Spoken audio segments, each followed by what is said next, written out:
You can do it on your computer, but if you think it's going to take time away from paying attention to this lecture, you should take out a piece of paper or on your flow, write this out. Yep. I use different colors on purpose.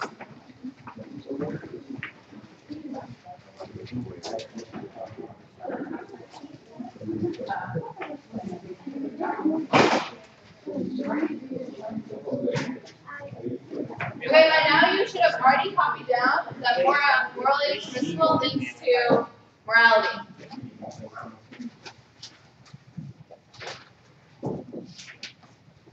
Anyone need clarification? Please raise your hand.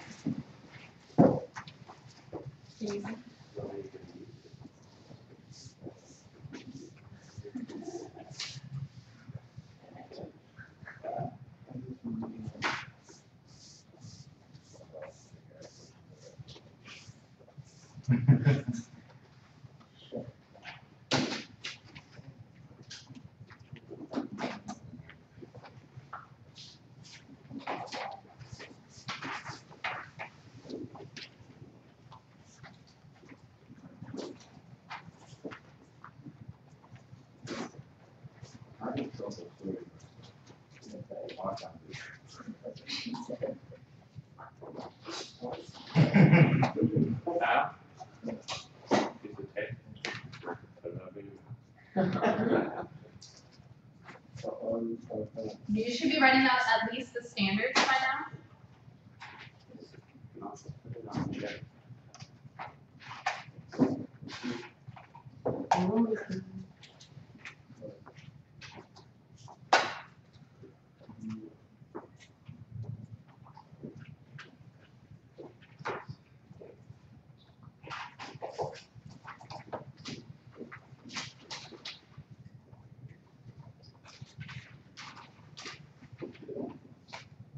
What does the C say?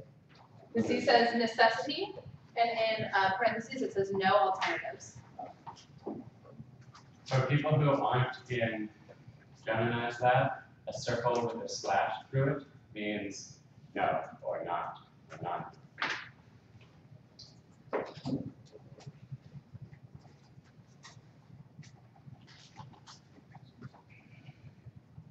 You should have finished the criterions by now and be writing that the difference between subjective and objective.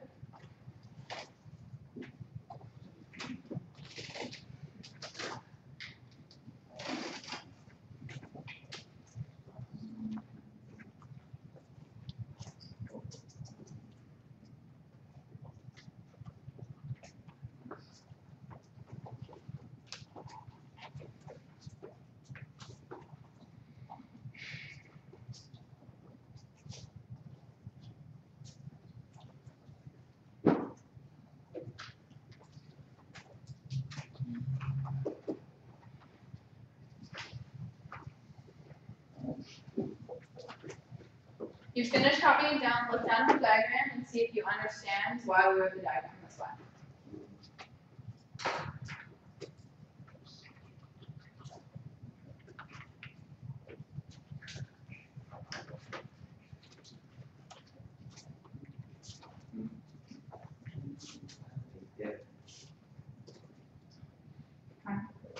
Can you write it down? You're behind us. Okay. Thanks. Write it down again. Yeah.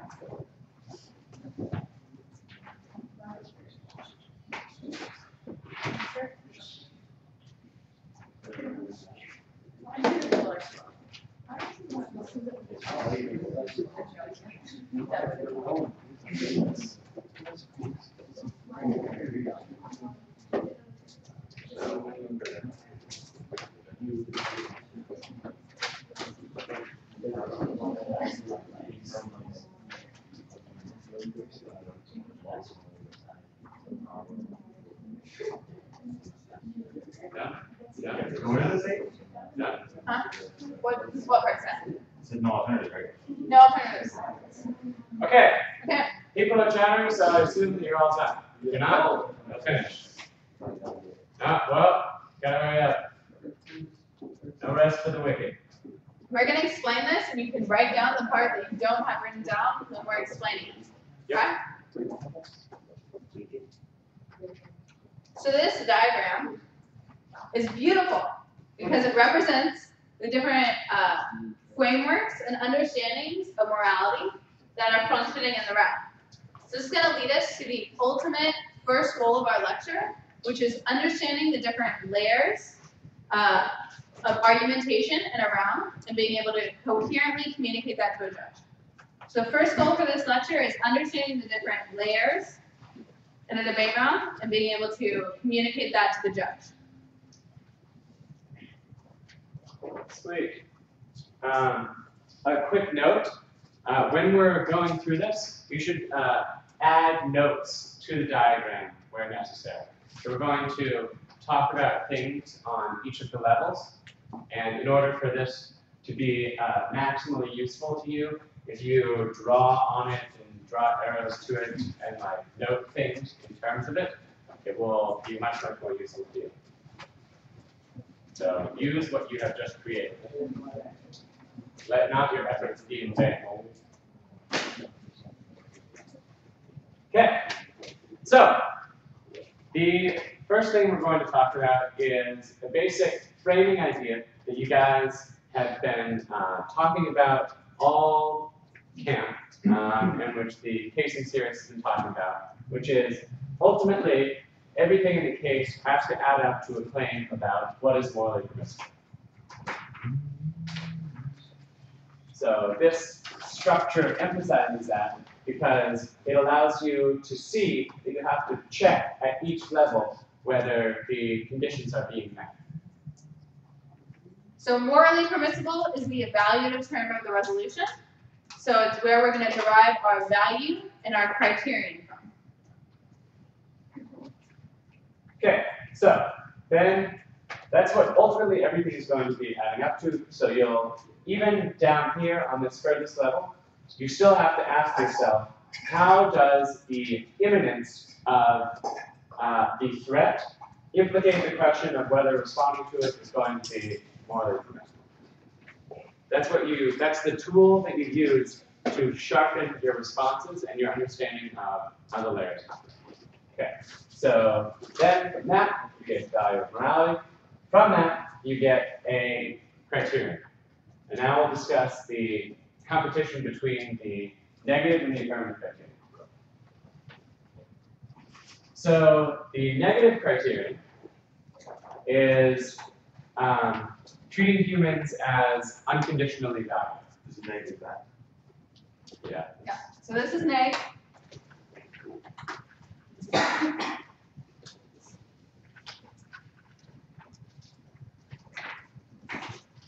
So we went over a couple times during the moderation the reasons why the negative says we have to treat humans as unconditionally valuable.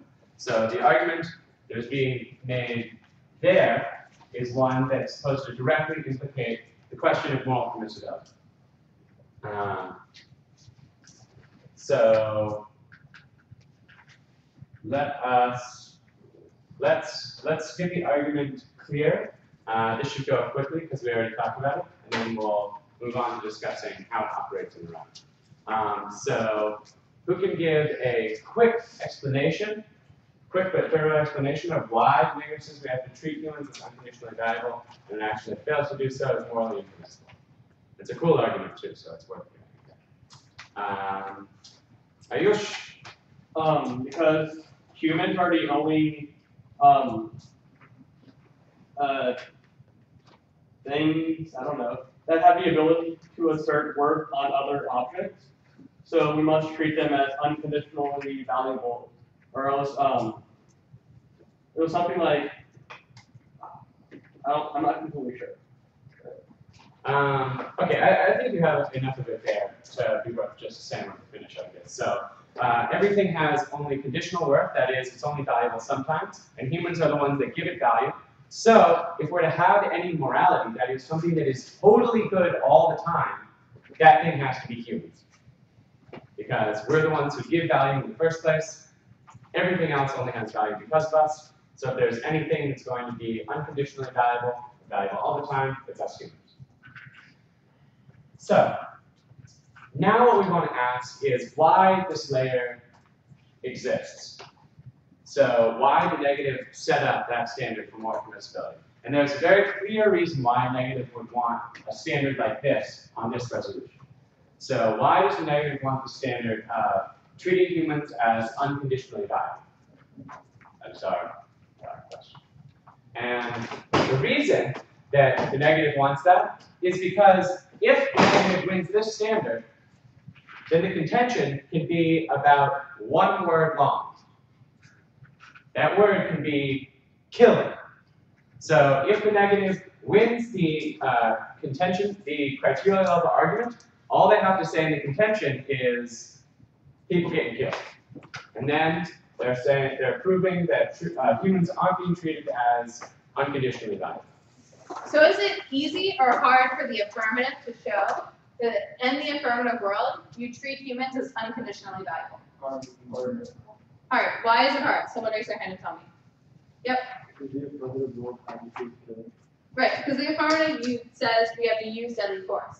And we'll talk about later why the affirmative debater, Ryan, did not respond to the contention level of the negative case, because it's really hard for him to say, actually, I do treat humans as unconditionally valuable, and for some reason using deadly force doesn't hear humans at all, right? You can't really make that argument, which is why it's very strategic for the negative to set up this criterion. It's like what we talked about in the resolutional interpretation lecture, where we talked about how you can set up your criterion, so it's essentially a circle, and what it means to affirm the resolution is a square, and it can't fit through the criterion. Sweet. So, which is probably why Brian didn't answer the contention. Cool. So then on the F side, the criterion was consistency with the right to self-defense. And this was, just to remind ourselves about the case, this was justified with how many justifications? 4. Great. Cool. So there are 4 justifications for consistency with the right to self-defense.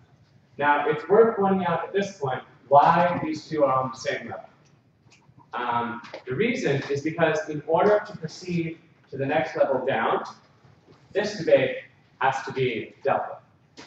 So these are in direct competition. They're competing views of what morality is. So in order for either debater to talk about either side, they have to resolve the debate on this level. You can repeat that back to us, because I think it's really important when understanding the criterion. Yep, Michael. Okay, so we have those two on two levels because those need to be dealt with first, and they're both on the same level and define what morality is. Great. Sweet. So then, in the affirmative case, there was the argument that we have to evaluate things from the victim's perspective. That was the argument about subjective perspective that I talked about in several of the between-speech moderation meetings. So I explained that this was a really important key component of Brian's case because it set up how the rest of the offense was going to work. And you can see in this format how it radically changes the way that the round goes down.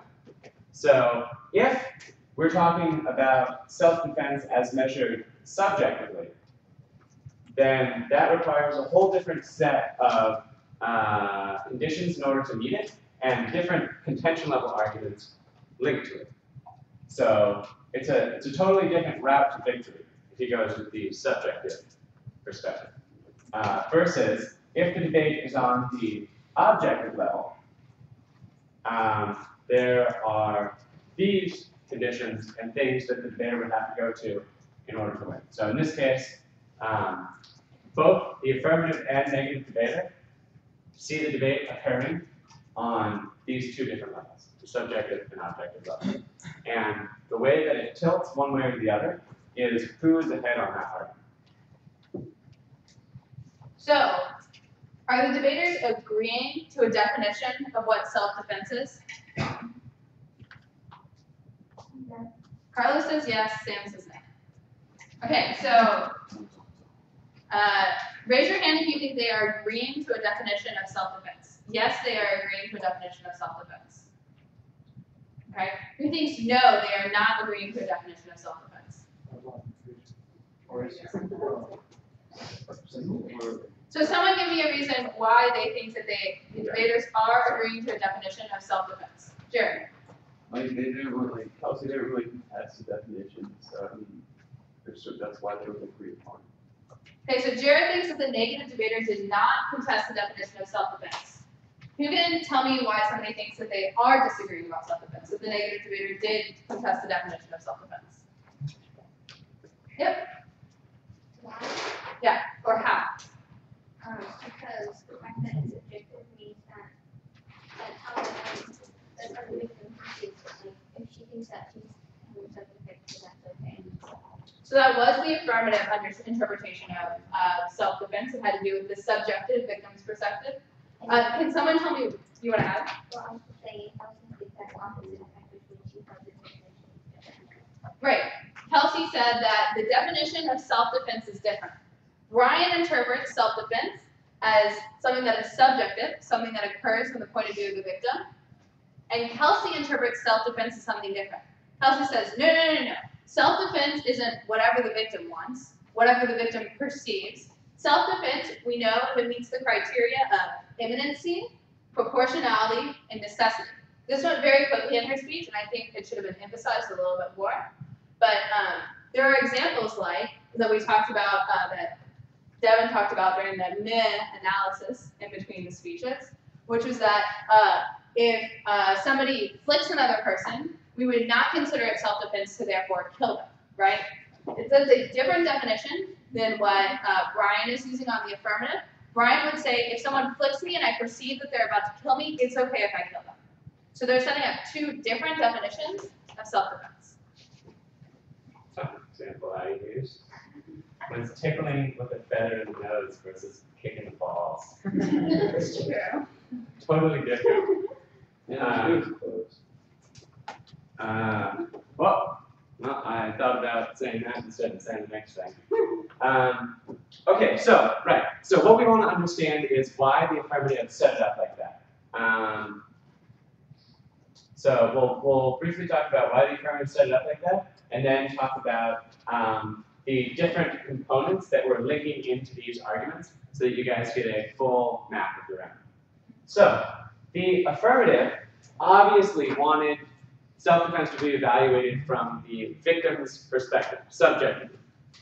And that is because it makes the affirmative's job so easy. So he's basically saying, if we just have to trust the victim completely. So basically, if the victim defends themselves, we have to say it's fine, is what that subjective argument is. And of course, every victim who attacks their abuser is going to say, I was doing it because I felt threatened. And that threat was enough to make me want to strike back with deadly force. So it makes the affirmative's job exceptionally easy, which means we have two competing, really easy routes to victory here. On the one hand, the negative is getting this easy route to victory. Treat humans as unconditionally valuable. If they win that, it's extremely easy to win that killing doesn't treat as unconditionally valuable. And if the affirmative over here wins this subjective argument, then it makes it really, really easy to prove that the victim is acting in self-defense. So Brian is doing the same thing as Kelsey, which is Brian is setting up an interpretation of self-defense that essentially makes a square, right? It says, if the victim is defending themselves, then it is self-defense because they perceive that they're being threatened. It's very, very, very hard for Kelsey to come up and be like, no, the victim's just defending themselves because they want candy, right? Like, she would have to come up with another reason why the victims are perceiving the threat of self-defense, or the threat of domestic violence as something other than harming them in order to win them out, which is very, very, very difficult to do. So they both set up very strategic cases in which if they win their framework, it is very, very likely, unless they do something really problematic, like not make good extensions, that they will win the round. Okay, so now we're going to talk about the offense that each debater was trying to get to either of these arguments. I don't know what the name of this lecture was. Like I'm saying. Synthesis. Thank you for that question. So that I really got taken into synthesis mode. Right, so now we want to say which arguments link into either of these. And in doing so, we'll understand what each debater has to do in order to win, which will be the next thing to go through is the way that the debaters progress strategically through the arguments they make. So, the argument that linked into the subjective side in Brian's case was the Saunders argument. So the Saunders argument, look at your flows, came from what contention? Great.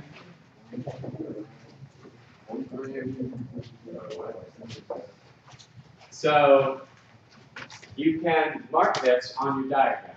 That subjective came from the Saunders card. Which was in contention 1.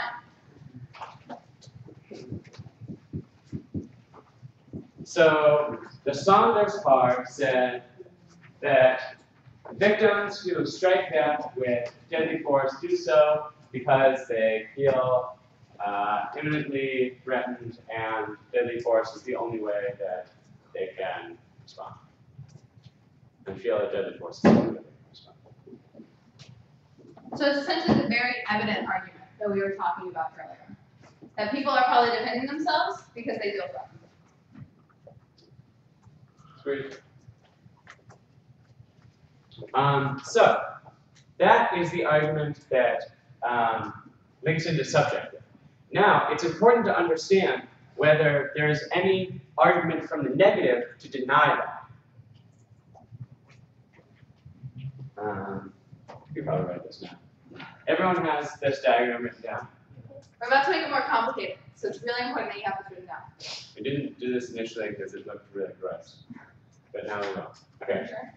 What? Okay, I'm doing it? go for it. Yeah, I think so. I think he's flat. Should we have what? Okay, go. Okay. So this is Saunders. Aha!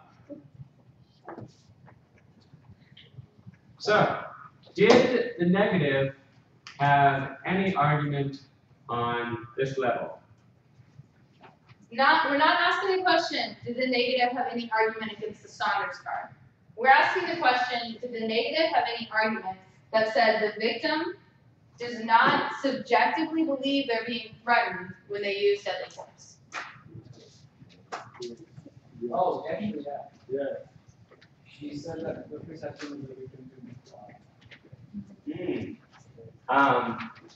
So that, she did say, right, that's what she said against the Saunders card, was that the perception of the victim could be flawed. Wouldn't that prove that the perception of the victim isn't reliable? It proves that the perception of the victim isn't reliable by our external standards. But did that response, first response to Saunders, say anything then about why we care if the victim's perception is unreliable?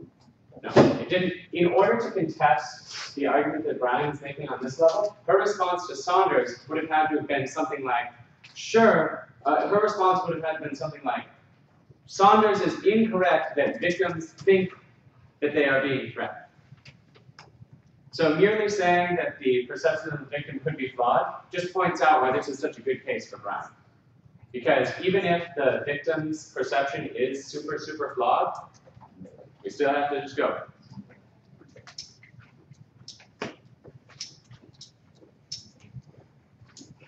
Okay. So the second argument made against Saunders was that empirics don't justify a moral stance. This, I think, is, again, Kelsey's argument here was that empirics about how people think shouldn't justify a moral stance. Again, just another extrapolation of the argument that she's making for why subjective doesn't count for morality. Carlos. she said that using a subjective view of morals doesn't let you judge whether or not something is wrong. And you need that. Yeah, that's the argument that she's making to the observation just before the contention. And what I'm saying now is maybe I'm making the argument that her response later on to the Saunders card is just a further explanation of that same argument. This is not something that was discussed in the round. This is my interpretation of the round for you to understand the layers of the fit. So let's recap. Are there any arguments that Kelsey is making against Brian's case that say, assuming we just care about the victim's perspective of subjectivity, that the victim does not subjectively feel that they are being threatened when they use deadly force? Who thinks no? Raise your hand. Who thinks that Kelsey is not making any arguments under the framework of subjectivity that the victim does not perceive they are threatened? Who thinks that yes, Kelsey is making arguments? How many of you did not vote? A lot. Okay. So we have just gone through the arguments and we have shown that Kelsey is not denying the fact that from the victim's perception, they would be justified in using self-defense because the Saunders evidence says, from the perspective of the victim, they respond and use deadly force when they feel like they're being attacked. So this means that if we're using the affirmative standard, and if we're using this interpretation of self-defense, which is subjectivity, you're going to affirm on the left.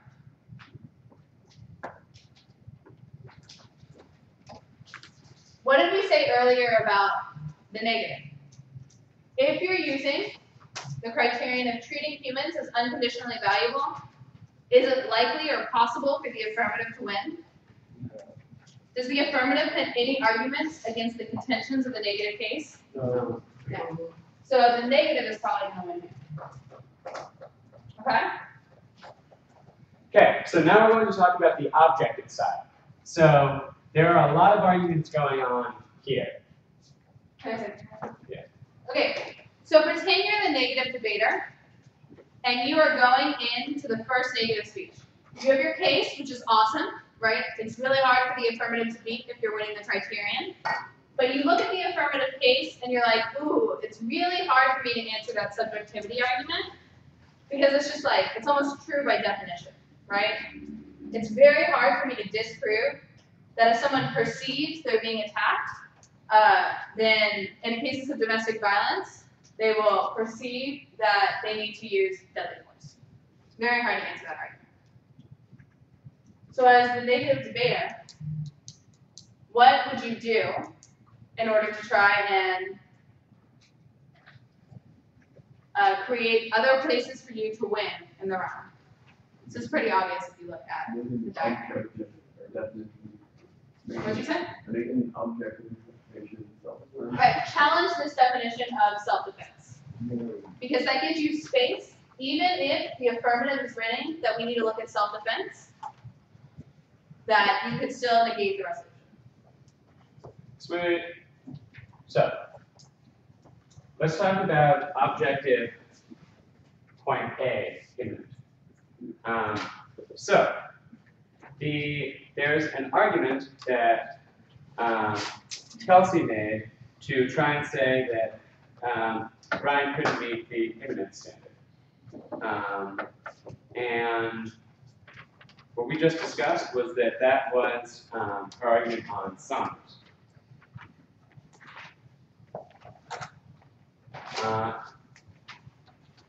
In contrast, Brian was trying to meet the imminent standard by extending the Kuhn argument. So here it's Saunders, the Kuhn.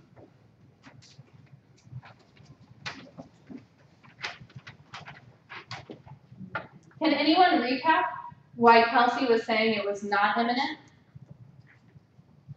why the situation of a resolution is not one in which there is a imminent threat.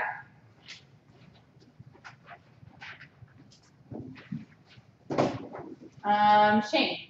Because their subjective perception of it can be flawed. So they might think it's imminent, but it really might not be. Yeah, that was the argument that was being made at Saunders. So I think this one, the way that this one was dealt with was, I think, a little bit confusing in that it wasn't, that was the argument being made, but that is a little bit confusing between the two layers, subjective and objective, but that is basically what she was cool.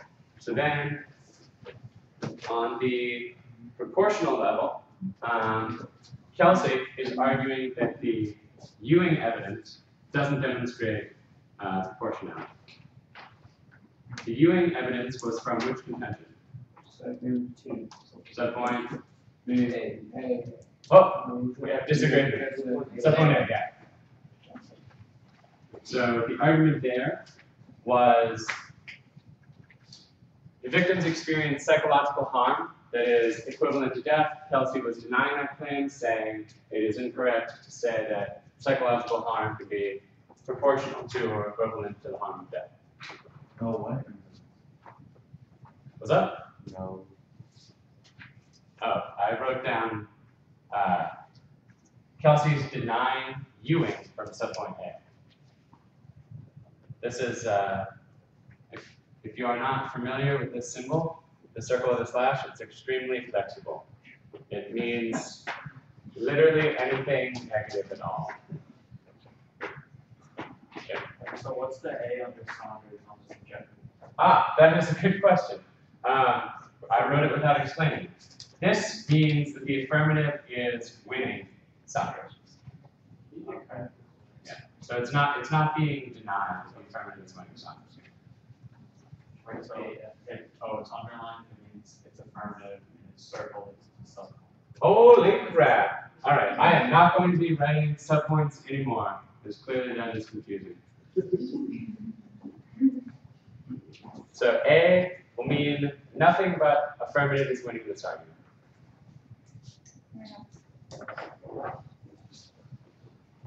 Ah. Okay. Okay, there we go. Much better. Look down at your notes right now. If you only have this diagram, you're doing a very poor job of taking notes because you're not writing down any of the explanation we are giving. So you're going to look back at this diagram in like 10 minutes, an hour, a week, and have no idea what this lecture was about. So you should be writing down the explanation and the reasons why this diagram is laid out the way it is.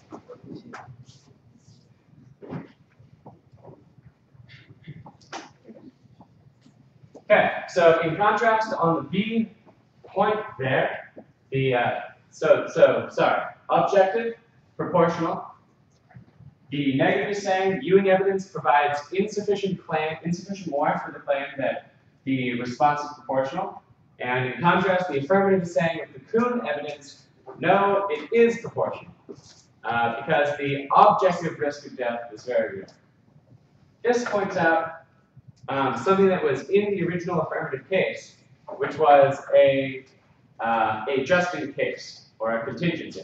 So the way that Kuhn is working here is even if we're talking about objective situations, the affirmative predicted they might have to talk about objective things and put in a card like Kuhn that does that. Talks about how objectively there is a real risk of death. So they did what we talked about in the argument internals lecture. I told you this was going to all tie together, which is they preempted or thought about what common negative responses were going to be, and then they were really strategic when they put in a piece of evidence that would take out those common negative responses. Cool. Then the necessity argument, the last condition, there were two competing arguments going on in contention 3, UN versus, I believe it was UN. What? This is the shading marks. Yes.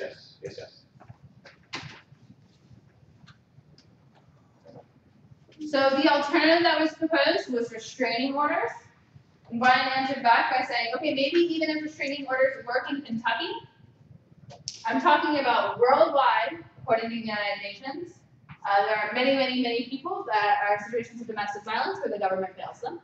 So they have to use deadly force because it's their only option. They don't have restraining orders, or even a police force that will be responsive to them.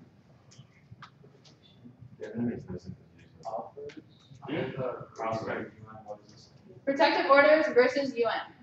That's what is written down.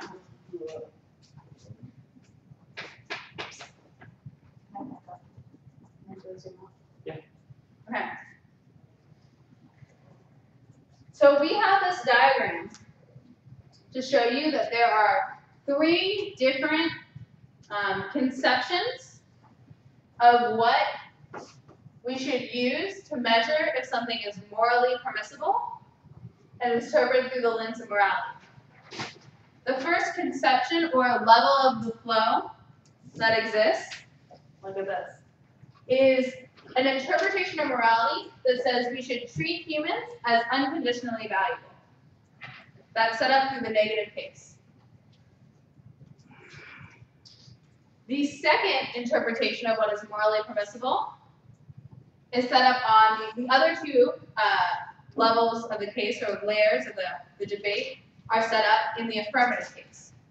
One of them says what is morally permissible is self-defense based on the subjective victim's perspective. The other one of them, the other layer, says what is morally permissible is self-defense based on the criteria of imminency, proportionality, and necessity. So there are 3 different levels in which the debate is taking place. Chris has a question, or he's stretching his arm. Stretching your arm, like you have a question. Great. So who can repeat back to me the 3 different levels? By levels, I mean interpretations of the criterion that lead to offense. So who can repeat back to me the 3 different levels in which the debate round is taking place on?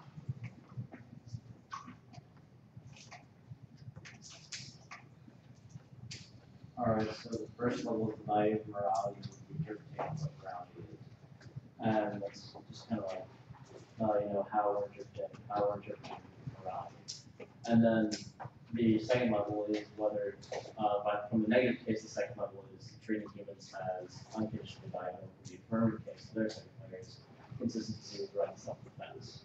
And then the third layer is on the app case, which is subjective value, or subjective being consistent with the right to self-defense, or objective being consistent with the right to self-defense. And that all ties back into morality for the permissible. So it is true that there are different arguments that are taking place that are kind of saying which way the switch should go, right? The arguments on the contention level, the arguments about the justification, are saying if we should look at morality in terms of consistency with the right to self-defense, or treating humans as unconditionally valuable.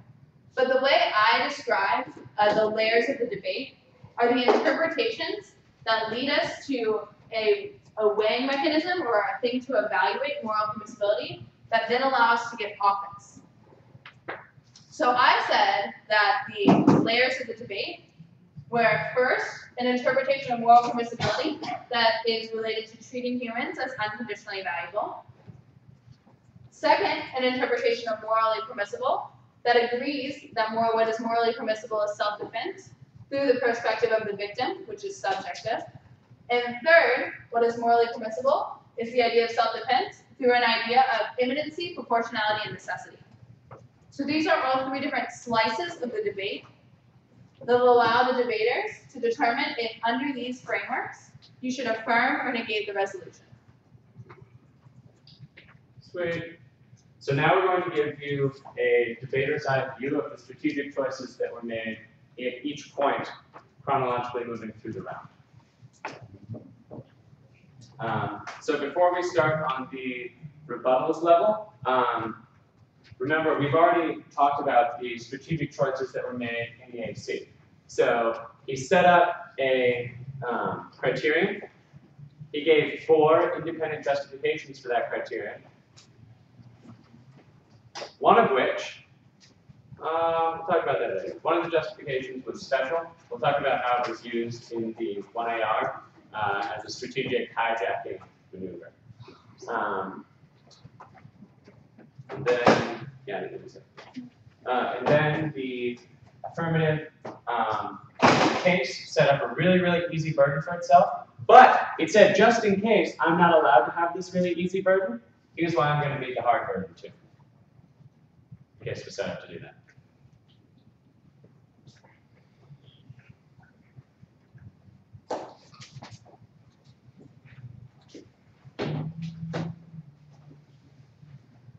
Cool. So now we're going to take, since we have the luxury of time in this lecture, we're going to take like 4 minutes so you can chill out for a sec before we move into the next phase.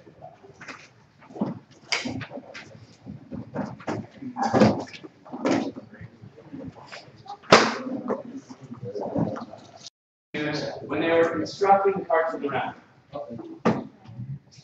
This part of the lecture is really, really, really important because debaters that can tell the judge what levels of the flow exist, what levels of argumentation exist in the round, and which ones they're winning, are much, much, much more likely to win a debate round. So, that means that if you want to win debate rounds, you have to listen to what Devin's about to do. Okay. Okay, so we're going to give you the situation starting at the one end. So the negative, the first layer that the negative sets up is the neg case. So that's the first layer that the negative is adding to the debate. We've established before that the negative criterion is treating humans as unconditionally valuable. And the things that the negative has to do in order to win are first to show that the neg standard is preferable to the affirmative standard. So if the negative wins that layer of the debate, the negative standard is preferable to the affirmative standard, then they're winning the round based on what we have over here. What's up? What? I got cold. Okay. So this says negative contention. The negative can win the round, like we said right here. The negative wins the round if the negative shows that the negative criterion, this is abbreviation for negative criterion, is more important than the affirmative criterion. Does everybody understand my shorthand?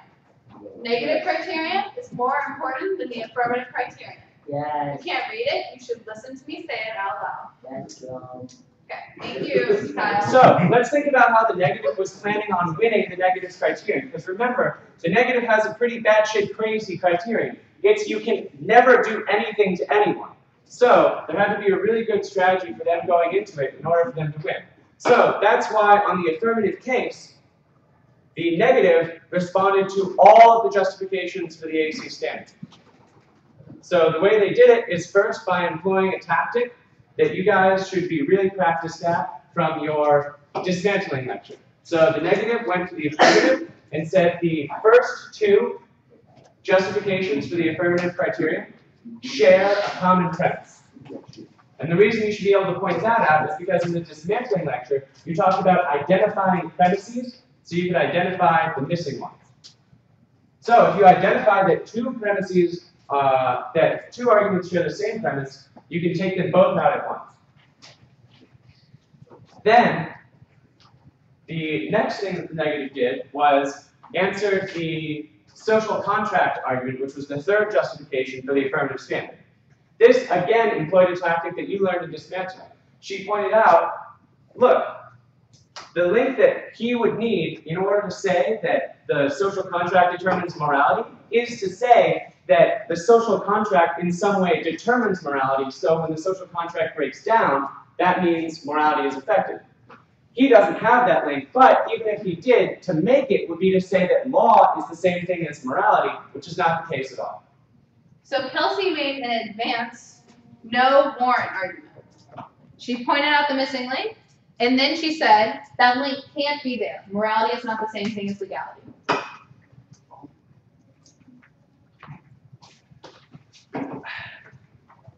Then she responded to the fourth justification for the AC standard, the AC criterion, by claiming that the killing of a person is always unacceptable based on the way she was setting it up. And we'll talk more about that fourth justification when we get to how crime is. So, how many of the affirmative justifications for the affirmative criterion? There are 4 affirmative justifications for the affirmative criterion. How many of them did Kelsey answer? All of them. Why did she do that? Right, so she could say that her criterion wins. So right now, this part of the debate, right, saying, do we say morality is consistency with the right to self-defense, or treating humans as unconditionally valuable, is the key in order for Kelsey to be able to win her negative case. That's why we spent so much time on how you respond to standards early in the week, because it's going to determine who wins the round in this debate. So the next thing that Kelsey did was she started setting up burdens on the affirmative case. So in order to set up burdens on the affirmative case, she had to challenge one of the arguments that the negative was talking about, or one that the affirmative was talking about, the subjective-objective argument. So she contested that, and that gave her access to putting arguments on the affirmative about why he had to meet some objective criteria for what counts as self-defense. The first of those was that it has to be imminent. So her argument was that if the threat is not imminent, then it doesn't count as self-defense. Then she put another burden on the affirmative case. She said, if the affirmative doesn't demonstrate that the response is proportional, then that also counts as a reason to negate. Not just that it's something that the affirmative maybe should do, or that would be nice for the affirmative to do. If the affirmative doesn't meet the imminence criterion, he loses. The negative wins. Because it is immoral.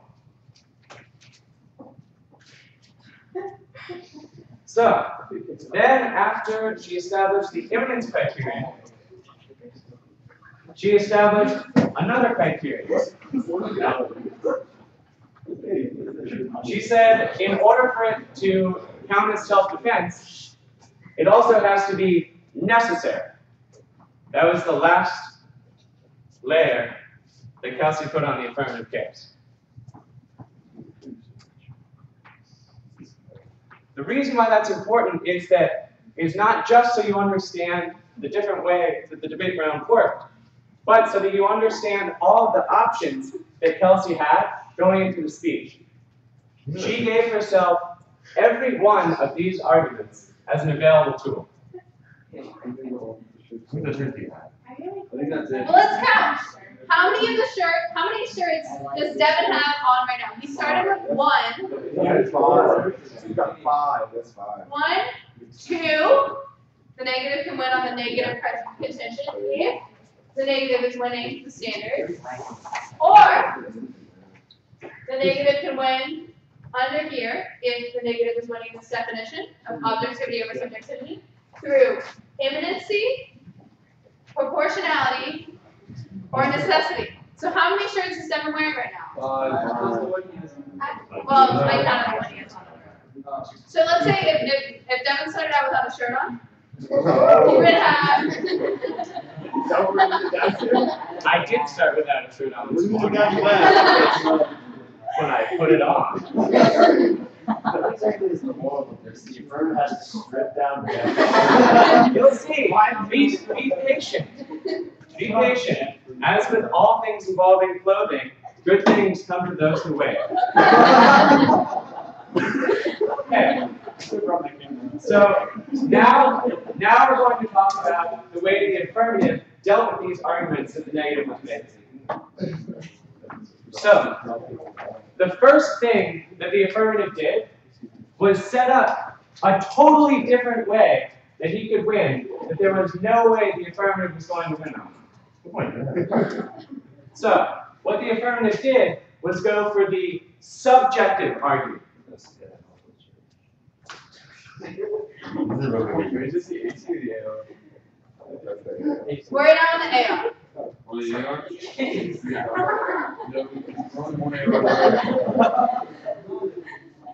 So you gotta do 17 seconds. Hey, are you affirmative or are you still code? I am one and cool. You got like a little But remember, in order to be winning the argument about subjectively, about how self-defense was subjectively acceptable based on the victim's perspective, first the affirmative had to be winning the argument that we evaluate things subjectively. So John's going to write that up. We already talked about that. Instead, I'm going to talk about next another thing that the affirmative had to be winning that applies from that's a tool you learned in your lecture. Wait, really quickly. How many steps does the affirmative have to be winning in order to win off the affirmative contention?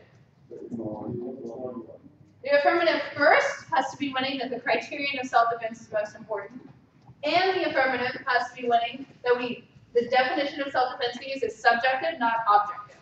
So they have to be winning 2 interpretive issues through the criterion.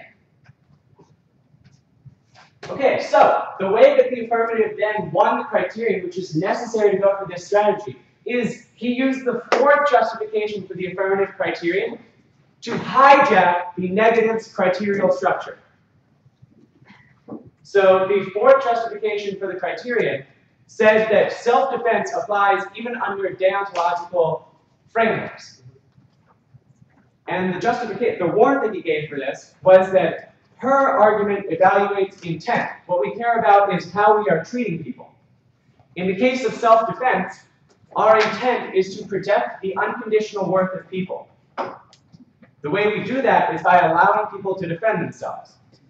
That means that Brian was justifying his criterion by hijacking the justification of the negative. Now, why is it so strategic that the affirmative do this, you might ask? That means in the process of making one argument, the affirmative shows why the affirmative criterion is preferable to the negative criterion. They show why the affirmative criterion links into morality. And they give themselves access to the offense on the affirmative case. So that is the power of knowing how to effectively hijack your opponent's framework, as you discussed in the hijacking lecture. You can do all those jobs with one argument.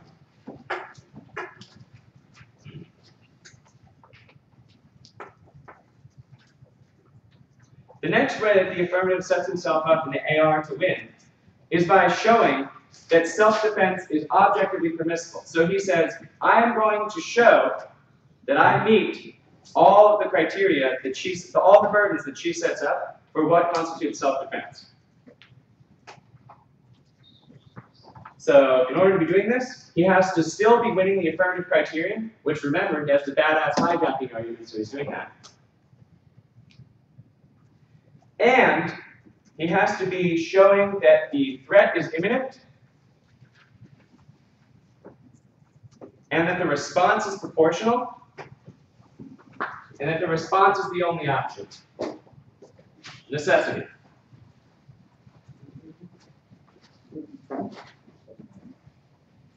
What is ACC? Affirmative criterion. Affirmative criterion. What is AC? Then yeah, I'm ready to like additive C in there.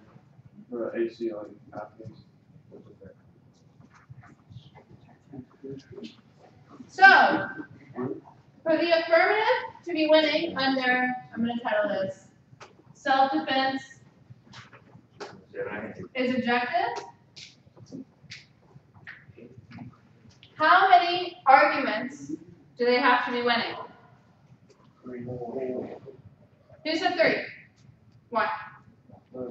Did you say how they can win self-defense is objective? Yeah.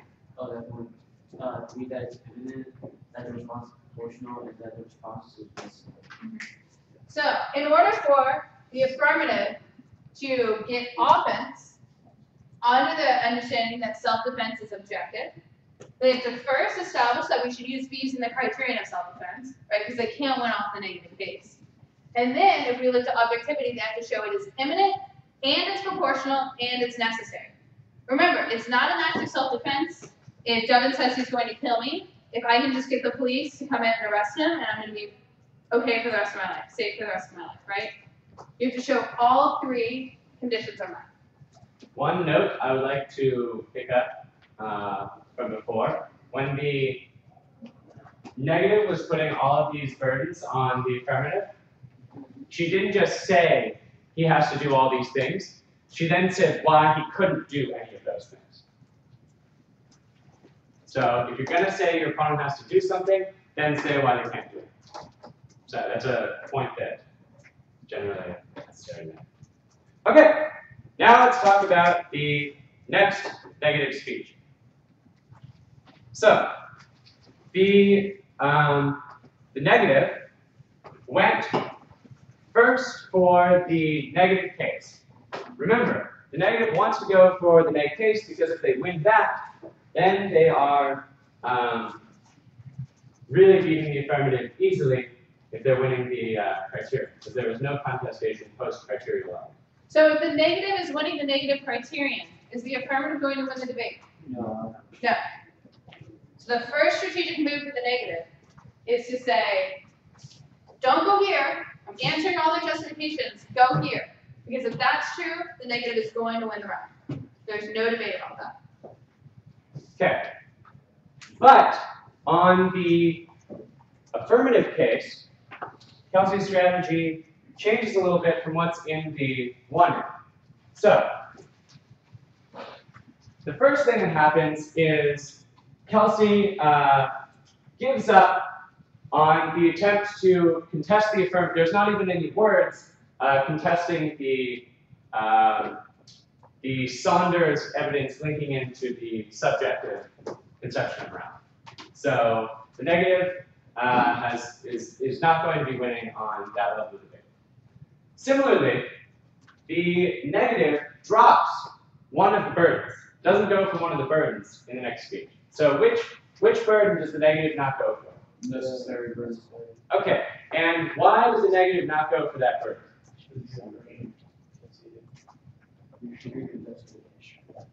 No. So the negative doesn't talk about necessity in the next speech. The negative agrees that there are no other options for a victim in a situation of repeated domestic violence other than staying in that situation of domestic violence. And the reason, I think, is because the argument that Kelsey was using was the argument about protective orders on the bottom. And Brian responded to it by saying, sure, protective orders work in Kentucky, but in these 70 other countries that my study talks about, there is no governmental protection. So I think the negative went into that and thought to herself, well, I have a couple of different ways I can win. That way of winning, he has a pretty good argument back against me. So. Because he paid attention during the empirical debate, the empirical analysis that you had earlier today, Brian was able to show that there were no other alternatives. So she didn't go for that in the next speech. She did, however, go for the imminent and proportional response arguments in the 2 round. But in order to do that, she had to be winning the argument for why she gets access to that at all. So she was winning this observation argument here. So coming out of the 2N, Kelsey had the negative case and the 2 burdens on the affirmative case. And those were the ways that Kelsey was winning. So, if Kelsey is winning the criterion debate about treating humans as unconditionally valuable, are you going to affirm or negate the resolution? Negate the resolution. If Kelsey is winning the argument about, if we're using the affirmative standard of self-defense, are you going to affirm or negate the debate? It depends. You don't know. Because it depends on what the definition of self-defense is. If the definition of self-defense is subjectivity, is the negative going to win the debate? No, because the negative has conceded that from the perspective of the victim, it is always an act of self-defense to use deadly force. So the reason that Kelsey did that, the reason she didn't go for all three of these, is so she could spend time explaining why the arguments she was making were important. And why do you want the judge to know which arguments are the most important ones? To win, right. If the judge doesn't know which arguments are important, you won't win the round. So you reduce the number of arguments you're talking about so you can explain more why each of them is important. So now let's look at what happens in the 2AR. Wait, Devin, were you saying you don't need all your layers? Maybe. Okay. Okay, now let's talk about what happens in the 2AR. So the first thing that the affirmative does is extend the hijacking argument that was made in the last speech. I have a question. Can the affirmative win if the affirmative is not winning the criterion, their criterion? Do you see any option up here where the affirmative can win if they're not winning their criterion? So the affirmative has to extend their hijacking argument that justifies their criterion. So let's compare the hijacking argument to the other two arguments that are coming out of the AR.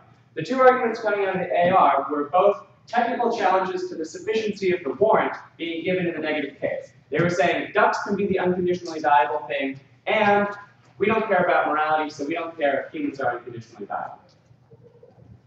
But Brian chooses just to go for the hijacking argument. Why was it a better strategic choice in the 2AR to just go for the hijacking argument than to go for the arguments that respond to the negative criteria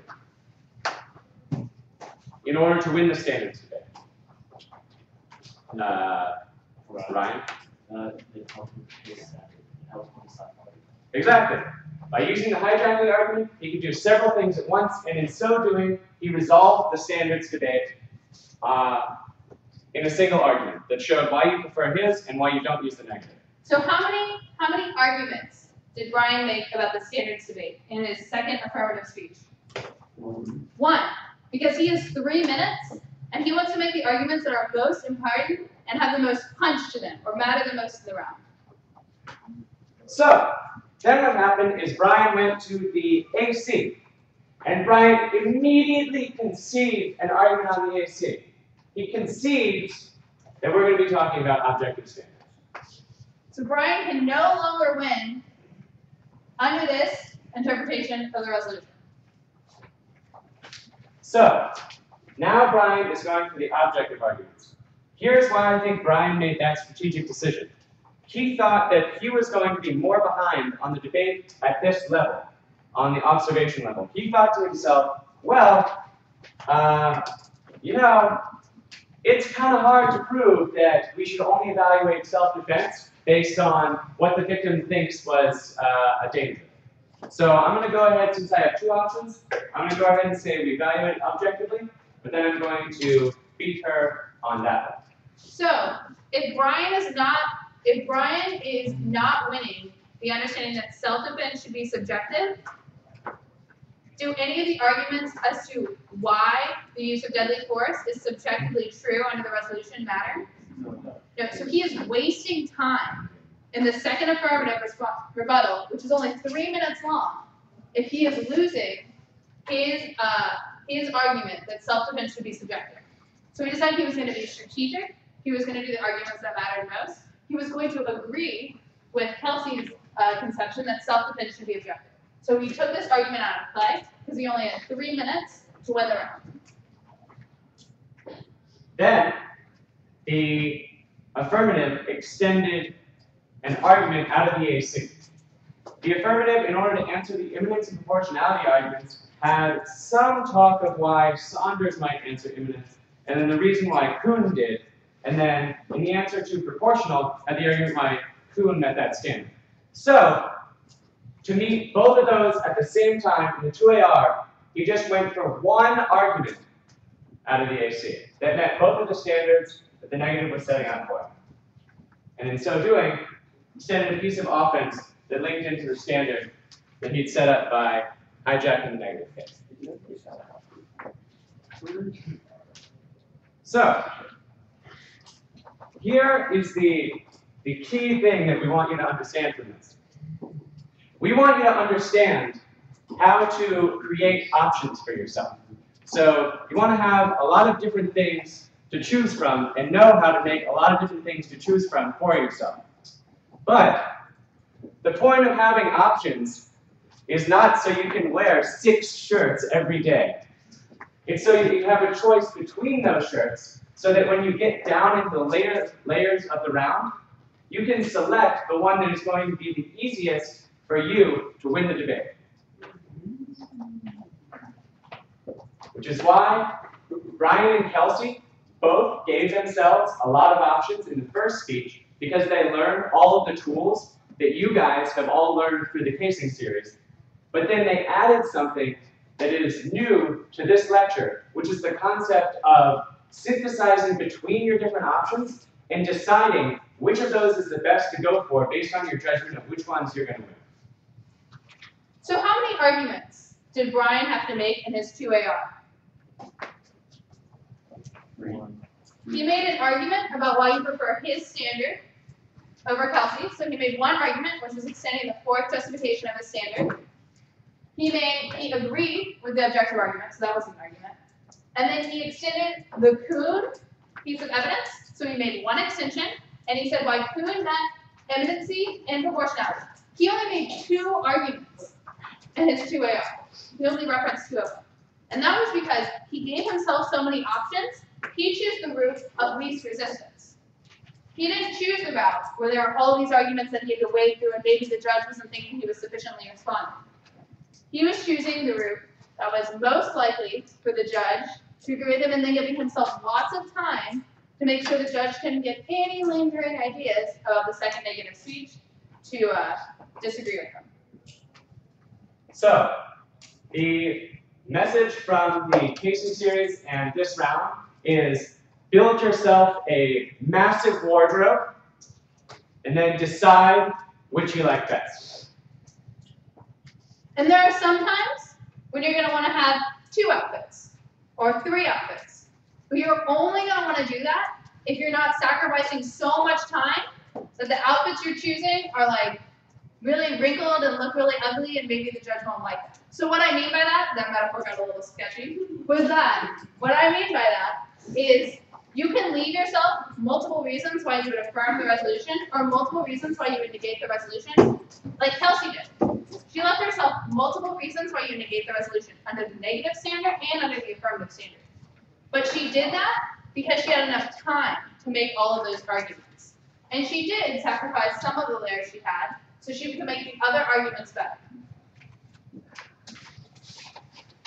So, go forth, sew together many pieces of clothing, create patterns that you like, and then dazzle the judge with their abilities. We need Devin and Ryan and me and Slack to stay here for a minute because you have homework. Are you for real? Come on, guys. Come on. We listen to them. Wait. Half of you wanted more work in this lab. Just someday. Midterm evaluations. You guys just got back from 3 days. It's a someday. Go to work. And so, look in the situation. We don't want you. Wait, Devin's supposed to shirt on.